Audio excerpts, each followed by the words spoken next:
कोई तो रोक लो। दोस्तों, इस कहानी के पिछले भाग सुनने के लिए हमारे चैनल को विजिट करें। अब आगे। मैंने कीर्ति से कहा, ये सब तूने क्यों किया? कितना दर्द हुआ होगा? ये पागलपन करने की क्या जरूरत थी? मेरी इस बात के जवाब में कीर्ति ने भोलेपन के साथ कहा, मुझसे तेरे बिना नहीं रहा जा रहा था और तू रात भर फोन लगाए जा रहा था। मुझे अपने ऊपर गुस्सा आ रहा था और तेरे ऊपर प्यार भी आ रहा था। जब मुझसे नहीं सहा गया तो मैंने अपने हाथ में ये कर लिया। मैं बोला, ये सब करते समय तुझे ये भी नहीं लगा कि मुझे ये सब देखकर कितना दर्द होगा? मैंने बड़े प्यार से उसके हाथों को चूमा और उसे अपने सीने से लगा लिया। कीर्ति बोली, उस समय मेरे ऊपर पागलपन सवार था। मुझे समझ में ही नहीं आ रहा था कि मैं क्या करूं और क्या ना करूं, लेकिन इस सब में तेरी ही गलती है। मैं बोला, क्यों? मेरी गलती क्यों है?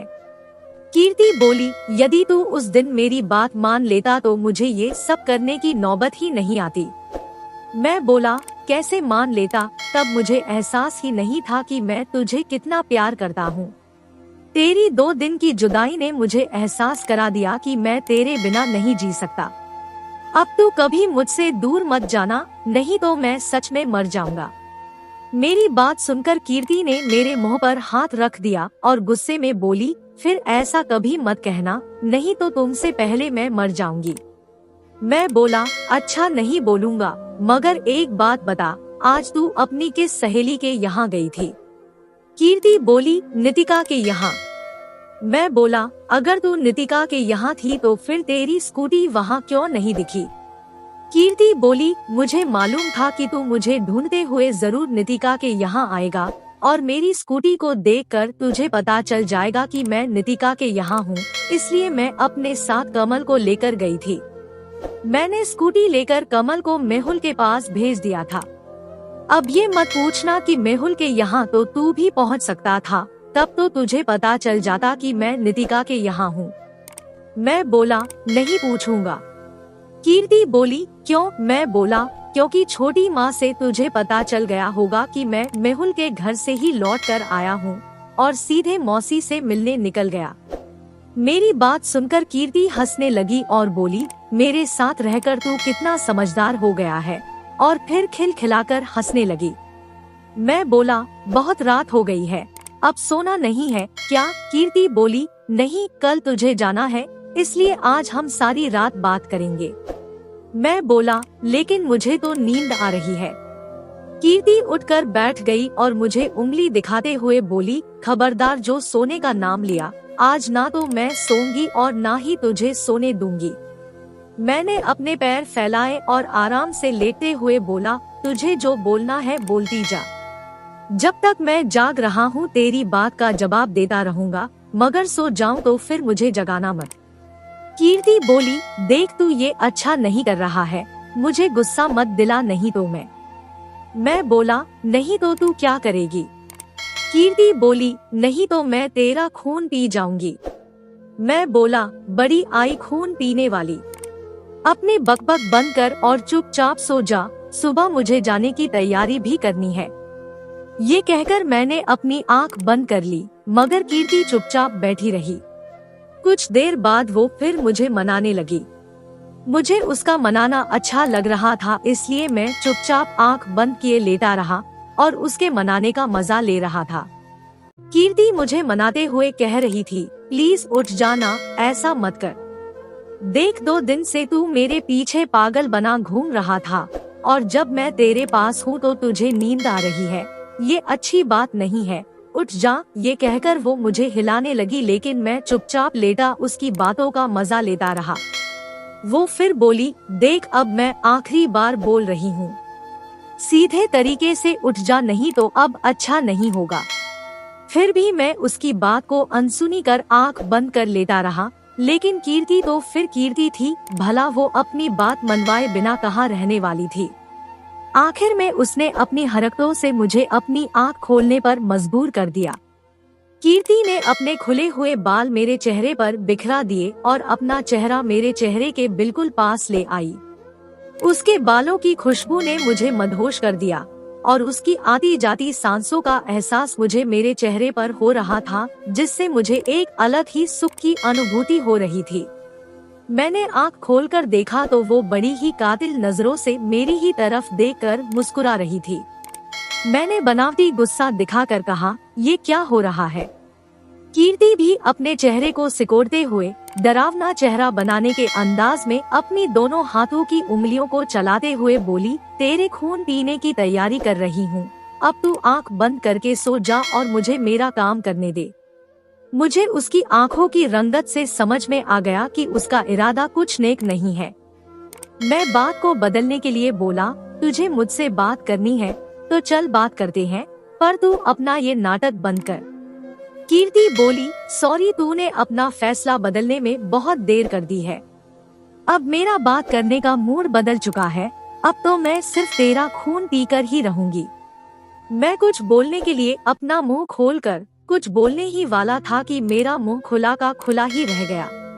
कीर्ति ने अपने दोनों हाथों से मेरा चेहरा पकड़कर, कीर्ति के बालों से मेरा चेहरा ढका हुआ था, वो मेरे ऊपर झुकी हुई थी।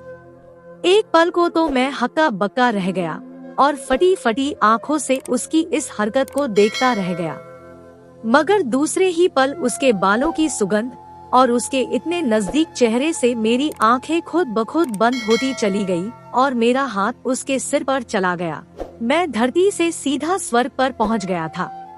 मेरी धड़कनें तेज से भी तेज बढ़ती गई और सांसें तेज हो गई थी। लेकिन तभी अचानक ही कीर्ति ने अपने आप को मुझसे छुड़ाया और बैठते हुए अपने बाल ठीक करने लगी। मैंने उसकी तरफ देखा तो वो अपनी सांसें संभालने की कोशिश कर रही थी। मैंने सवालिया नजरों से उसकी तरफ देखा और उसने भी मेरी तरफ देखा। उसका चेहरा ना जाने क्यों उतर गया था। जब वो कुछ नहीं बोली तो मैंने पूछा, ये अचानक तुझे क्या हो गया? तेरा चेहरा क्यों उतर गया? कीर्ति कुछ नहीं बोली, बस खामोशी से उसने अपना सिर नीचे झुका लिया। उसकी आंखों से आंसू बहने लगे। उसके आंसू देखकर मैं घबरा गया। मैं उठकर उसके पास बैठ गया और उसके आंसू पोंछते हुए बोला, देख, तू रो मत। तेरे दिल में जो कुछ भी है तू मुझे साफ साफ बोल दे। मैं तेरी किसी बात का बुरा नहीं मानूंगा, लेकिन मैं तेरा इस तरह रोना नहीं देख सकता। अभी तो तू इतनी अच्छी भली थी, फिर अचानक तुझे ये क्या हो गया? कीर्ति कुछ नहीं बोली, बस खामोशी से नीचे देखती रही। तब मैं फिर बोला, तुझे मेरी कसम है, तू ये रोना बंद कर और जो भी बात है सच सच बता दे। मेरी कसम सुनकर कीर्ति ने अपने आंसू पोंछे और बोली, मैं तेरे साथ जबरदस्ती कर रही हूँ ना। उसकी बात सुनते ही मुझे हंसी आ गई, लेकिन फिर मैंने अपनी हंसी रोकी और उससे बोला, हाँ तू आगे बोल, फिर मैं बोलता हूँ। कीर्ति बोली, तू ये सब इसलिए कर रहा है ना क्योंकि ये मेरी खुशी है। तुझे इन सब बातों से खुशी नहीं होती है। मैं ही हर वक्त तेरे साथ जबरदस्ती करती रहती हूँ। अभी भी मैंने ही तुझे जबरदस्ती ये सब किया है। मैं बोला, तू इतनी समझदार है, फिर तेरे मन में ऐसी फालतू की बातें कैसे आ जाती है? कीर्ति बोली, समझदार हूँ तभी दिमाग में ये बातें आती है, नहीं तो तेरी बातों में बहल जाती। मैं बोला, ऐसा कुछ नहीं है, तूने मेरे साथ कोई जबरदस्ती नहीं की है। कीर्ति बोली, तू सो रहा था और मैं किस करने लगी। अब भला एक लड़की एक लड़के को किस करेगी तो वो अपने आप को किस करने से कैसे रोक पाएगा? मैं यदि किस नहीं करती तो तू सो गया होता। मेरी ही जबरदस्ती के कारण तुझे भी मुझको किस करना पड़ा, नहीं तो तेरा मन जरा भी नहीं था। मैं बोला, तुझे कैसे मालूम कि मेरा मन तुझे किस करने का नहीं था? कीर्ति बोली, अगर होता तो तूने मुझे किस किया होता, मैंने तुझे नहीं किया होता और मेरे पास होने पर भी तुझे नींद नहीं आ रही होती। मैं बोला, देख, तू ये सच बोल रही है कि मेरा मन तुझे किस करने का नहीं था, मगर तूने मुझे किस किया तो मुझे अच्छा लगा, इसमें जबरदस्ती वाली कोई बात नहीं थी। अब रही मुझे नींद आने वाली बात तो सुन, मुझे कोई नींद नहीं आ रही थी, वो तो मैं तुझे तंग करने के लिए नाटक कर रहा था। कीर्ति बोली, मगर फिर भी ये बात तो सही है कि तेरा मन किस करने का नहीं था, यानी कि मैंने तेरे साथ जबरदस्ती की है। मैं बोला, अच्छा एक बात बता, उस दिन मैंने तुझे जबरदस्ती किस किया था? क्या तुझे लगता है कि उस दिन मैंने तेरे साथ जबरदस्ती की थी? कीर्ति बोली, तेरी बात अलग है, तू मेरे साथ कुछ भी कर ले, मुझे कभी नहीं लगेगा कि तूने मेरे साथ जबरदस्ती की है। मैं बोला, ऐसा क्यों? कीर्ति बोली, क्योंकि मैं तुझे प्यार करती हूँ और तुझे मेरे ऊपर पूरा हक है, तू जो चाहे वो कर सकता है, मुझे बुरा नहीं लगेगा। मैं बोला, तो मेरी माँ मैं क्या करता हूँ, मैं भी तो तुझे प्यार करता हूँ ना, तो फिर तुझे मुझ पर पूरा हक हुआ या नहीं? मेरी बात सुनकर कीर्ति ने बच्चों की तरह मासूम सा चेहरा बनाया और अपने होंठ सिकोड़ते हुए बोली, हाँ हुआ तो, मगर मुझे डर लगता है। मैं बोला, अब जब मैं तुझे प्यार करता हूँ तो फिर अब तुझे किस बात का डर लगता है? कीर्ति बोली, यही कि कहीं बाद में तू मुझसे गुस्सा ना हो जाए। मैं बोला, चल आज तेरा ये डर भी निकाल देता हूँ। आज मैं तेरी कसम खाकर कहता हूँ कि मर जाऊंगा, मगर कभी किसी बात पर तुझको गुस्सा नहीं करूँगा, अब तो खुश? कीर्ति बोली, याद रखना तुमने मेरी कसम खाई है, यदि तुमने मुझ पर गुस्सा किया तो कसम झूठी पड़ जाएगी और मैं मर जाऊंगी। मैं बोला, हाँ याद रखूंगा, अब ये फालतू की बक बंद कर और चुपचाप सो जा। कीर्ति बोली, तुझे सच में नींद आ रही है?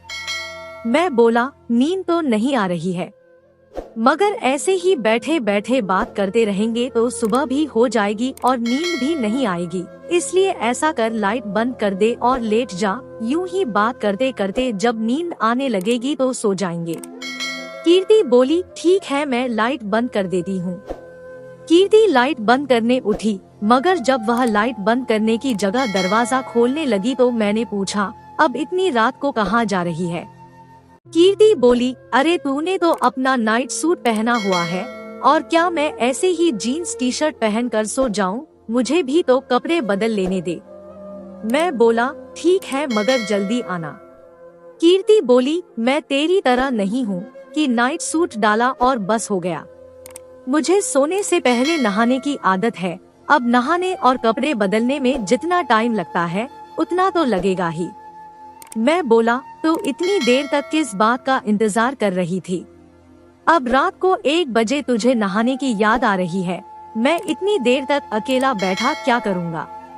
कीर्ति बोली, तू दिन भर से इसी कमरे में बंद पड़ा हुआ है, सूंघ कर देख तेरे बदन से कितनी बास आ रही है। ऐसा कर तू भी नहा ले, कम से कम मुझसे कुछ तो अच्छा सीख ले। कीर्ति की बात सुनकर मैं अपने बदन को सूंघने लगा और मुझे ऐसा करते देख कीर्ति हंसने लगी, क्योंकि मैंने बॉडी स्प्रे लगाया हुआ था और मेरे शरीर से उसकी ही खुशबू आ रही थी। उसने मुझे बुद्धू बनाया और मैं बन भी गया था। इसी गुस्से में मैंने उससे कहा, अपनी अच्छाई अपने पास रख, मुझे नहीं नहाना। तुझे जो करना है तू कर, मगर ज्यादा टाइम मत लगाना, नहीं तो मैं सच में सो जाऊंगा। कीर्ति बोली, तू सोकर तो देख, अब मैं सच में तेरा खून पी जाऊंगी। ऐसा कहते हुए वो हंसती हुई कमरे से बाहर निकल गई। उसके जाने के बाद मैं कीर्ति की कही बातों को सोचकर मुस्कुराता रहा, लेकिन थोड़ी देर बाद मुझे सच में नींद आने लगी। मैंने सोचा ये अभी फ्रेश होकर आएगी तो क्या पता इसे कब तक नींद आए, और कहीं मुझे नींद आ गई तो हो सकता है कि उसे बुरा लगे। इससे अच्छा तो यही है कि मैं भी नहा ही लूं, कम से कम ये आलस तो भाग ही जाएगा। ये सोचकर मैं भी नहाने चला गया। मैं नहाकर आया और अपना नाइट सूट पहनकर कीर्ति के आने का इंतजार करने लगा। उसे गए हुए अभी ज्यादा देर नहीं हुई थी। मुझे उसके जल्दी आने की उम्मीद भी कम थी, इसलिए मैं टाइम पास करने के लिए टीवी देखने लगा। मैं टीवी देख ही रहा था कि अमी निमी के कमरे से मुझे निमी के रोने की आवाज आई। मैंने तुरंत टीवी बंद की और अमी निमी के कमरे में चला गया। निमी का रोना सुनकर अमी भी उठ गई थी और वो उसे चुप कराने की कोशिश कर रही थी, लेकिन निमी थी कि अपने हाथों से अपनी आंख मलते हुए रोए जा रही थी। निमी के साथ अक्सर ही ऐसा होता था कि वो रात को यदि कोई बुरा सपना देखती तो डर कर रोने लगती। जब कभी भी निमी के साथ ऐसा होता था तो मैं उसके डर को दूर करने के लिए उसके पास ही सो जाया करता था। निमी का रोना सुनकर कीर्ति भी नहाते से भागती चली आई। मैं जाकर निमी के पास बैठ गया और उसे अपने सीने से चिपका लिया। मैंने निमी को चुप करते हुए कहा, क्या हुआ? मेरी निम्मो ने क्या फिर कोई बुरा सपना देखा है? देख, अब डर मत, मैं तेरे पास हूँ ना। मेरी बात सुनकर निमी चुप हो गई, मगर बहुत डरी हुई होने की वजह से सुन नहीं रही थी। मैंने उसके सिर पर प्यार से हाथ फेरते हुए कहा, इतना क्यों डरी हुई है? ऐसा क्या देख लिया तूने सपने में? निमी बोली, मैंने सपने में देखा कि कोई आपको बहुत मार रहा है और आप जोर जोर से रो रहे हो।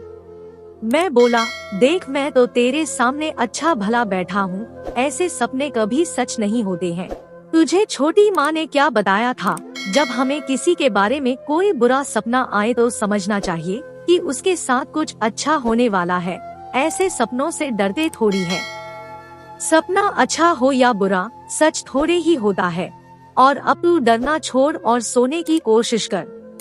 निमी बोली, नहीं, मैं नहीं सोऊंगी। मैं सोऊंगी तो फिर वही सपना आ जाएगा। मैं बोला, डरती क्यों है? मैं तो तेरे पास हूँ ना।